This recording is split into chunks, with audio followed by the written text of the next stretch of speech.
Have you ever walked into a luxury watch store ready to spend thousands of dollars on your dream watch just to feel like, did I just walk into the wrong neighborhood by accident? I don't feel comfortable here. If you've had a poor shopping experience, don't let it get you down. Welcome to Marco Polo Explores Time. Today we're going to talk about the in-person luxury watch shopping experience, why you should do it, what to do if you have a poor experience. All right, it's story time. The poor experience. My wife, she's a watch collector. After weeks of looking online, she finally found something of interest. So we decided to go to this place, and it sells a mix of jewelry and a mix of watches. We do not have an appointment. We are in the area already, and we decide to go in there, and they assign us a salesperson. And we say we have interest in a watch. My wife talks about the watch she's looking for. They take us to the counter. Let's just say the experience went downhill from here. And it is very apparent that this person's forte is not horology. And that's okay. You're going to run into this thing because this person probably knew a whole lot about like gems and diamonds and cuts of diamonds and clarities of diamonds and gold, and the carats of gold and platinum and the different colors of gold. And they probably knew a whole lot about every single format you could buy a necklace in, from a Rollo to a Mariner, to a popcorn or something. Every single format. That was probably their forte. And so my suggestion after, decades of doing this kind of thing is if you run into a watch person, a salesperson that you don't get along with, the best thing you can do is ask them, when do you work this week? Find out what days they're off and come in on those days. Because at some of these places, when they assign you a salesperson, you're stuck with them. It's a permanent salesperson that you get. And if you don't get along with that person, that is not going to work. So let's talk about why you should go in and do your watch shopping.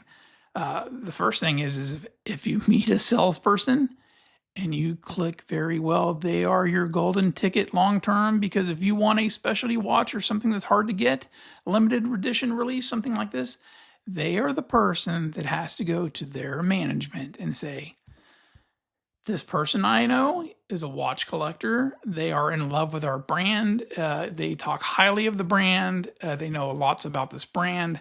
They are the type of collector that is not going to resell this watch. This watch will remain forever in their collection. And this is the kind of person that deserves to own this watch. Because without someone defending you like that, you're probably never going to get the watch. Now, the other reason that you should be doing an in-store experience is because you can look at all the specs online all you want about all these watches, and you are not necessarily going to know how it fits on your wrist. Now, there are people that have more round wrists and more flat wrists, and they have more surface area for the watch. Now, when you're a very young collector, you might think, you start figuring out, I look good between, 39 and 42 millimeters, or I look great between 40 millimeter and 44 millimeters. And then you start discovering things like, let's pull up this example. This is a Omega Seamaster. It is a 42 millimeter watch diameter, but has a really, really big lug size, lug-to-lug on it. Now, here is an Omega Speedmaster Professional. And this particular watch says it's also 42 millimeters, but the bezel measurement, the Seamaster measured 42 across the bezel. This one on the bezel is only 39.7. So it's basically a 40 millimeter watch disguised as a 42 millimeter, and the lug-to-lug is much shorter. So then you start thinking as a collector, you're like, later in life, you're like, I shouldn't be looking at the diameter. I should be looking at the lug-to-lug to see what fits on your wrist. Now, the lug-to-lug is kind of important, because whether your wrist is flat or round, you don't want to get in the situation where the lug is hanging off and over your wrist and you have all this space here you can stick a toothpick through or whatever, because that starts making this teeter-totter for the top of your watch, because the watch is too long for your wrist, right? So we don't want that. It's okay to have a little bit, but you don't want a lot. Once you start getting too much, it just kind of teeter-totters. Now, the other problem with this is we start thinking, we can just do lug-to-lug on everything, but when you've bought enough watches, you start figuring out that's not true, because that lug-to-lug can change. Like you can get 2 watches with a 48 millimeter lug-to-lug, right? And the lug-to-lug is going to be the same distance, but some of those might have really short lugs and some of them might have really long lugs. And depending on the angle of those lugs coming off the watch, makes it drape totally different on your wrist. Because those lugs could be in the middle of the watch, they could be on the very bottom of the watch, it could be up higher on the watch, and depending on how that is, it totally changes how it drapes. Now, the other thing you have to look at is thickness. So a lot of these manufacturers will say, hey, you know, like we'll take an example, say 2 of them are 12.5 millimeters, right? But the truth is, like, one of these watches will have a very flat bottom, you know, and it's at 12.5 millimeters going up.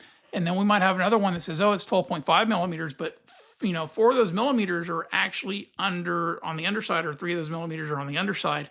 And they're expecting you, if you know what the bone is on your wrist, there's a protruding bone, which I don't know if I can catch on here. If you wear your watch above it, there's usually a recess in there that the extra space on the bottom of the watch can actually fit into, and it'll make the watch look a lot less high than it actually is. But now, not everyone's comfortable wearing above the bone. There's no right way to wear a watch. And, you know, that could actually, by having all the extra space on the bottom, kind of pushes the watch up and it might look a little funny on your wrist. And these are the reasons you have to go in and do shopping. And everyone's going to have different tastes. And your journey is going to be very different than anybody else's, because we're all individuals. And, you know, I mean, you might see the same watches always being shown on social media and stuff like that. But when it comes down to it, I think all our collections look very different. Thanks for spending time with me today, and remember to be good.